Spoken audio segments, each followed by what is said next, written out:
अगर आप भी चाहते हैं कि PY फिल्म्स का ऑडियो वीडियो आप तक जल्द पहुंचे तो लाल बटन दबाकर हमारे चैनल को सब्सक्राइब करें और साथ में बेल आइकन जरूर दबाएं।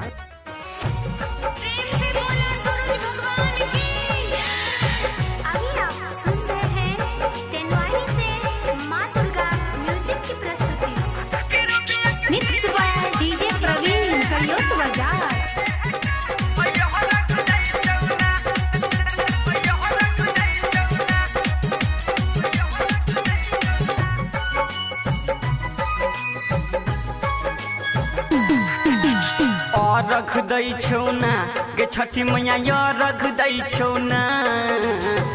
रख दई छौना के छठी मैया यो रख दई छौना कि पुदिया के दी हई सन सन बेटा यो रख दई छौना कि कजली के दी हई सन सन बेटा यो रख दई छौना रख दई छौना के छठी मैया यो रख दई छौना रख दई छौना गे छठी मैया यो रख दई छौना कि रुपया के दी हई सन सन बेटा यो रख दई छौना कि नेहवा के दी हई सन सन बेटा यो रख दई छौना। मिक्स बाय डीजे प्रवीण करियोत बाजार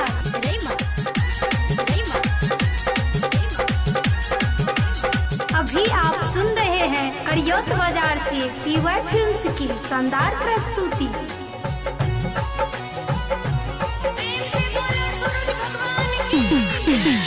जोरे जोरे नारियल चढ़े तो बोझक बोझ कुसियार बोझक बोझ कुसियार बोझक बोझ कुसियार जोरे जोरे नारियल चढ़े तो बोझक बोझ कुसियार हाथ जोड़ के विनती करे छौ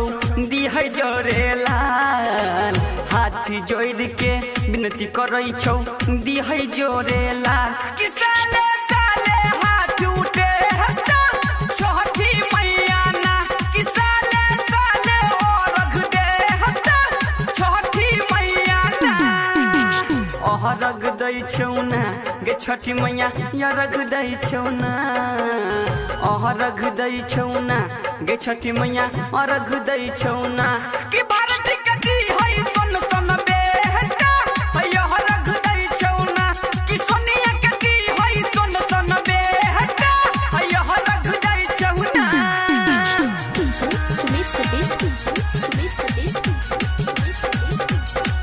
अभी आप सुन रहे हैं करियोत बाजार से PY फिल्म्स की शानदार प्रस्तुति।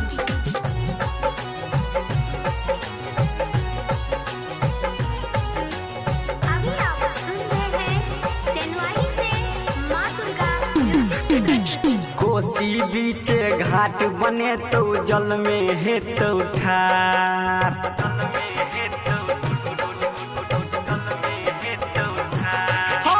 कोसी बीचे घाट बने तो जल में हेतौ ठार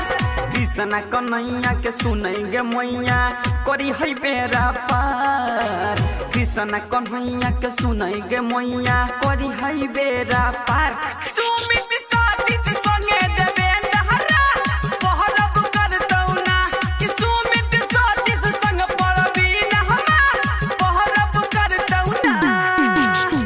रख दई छौना गे छठी मैया यो रख दई छौना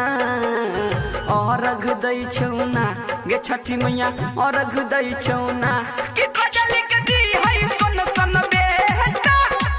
रख दई छौना कि कजली के दी हई सन सन बेटा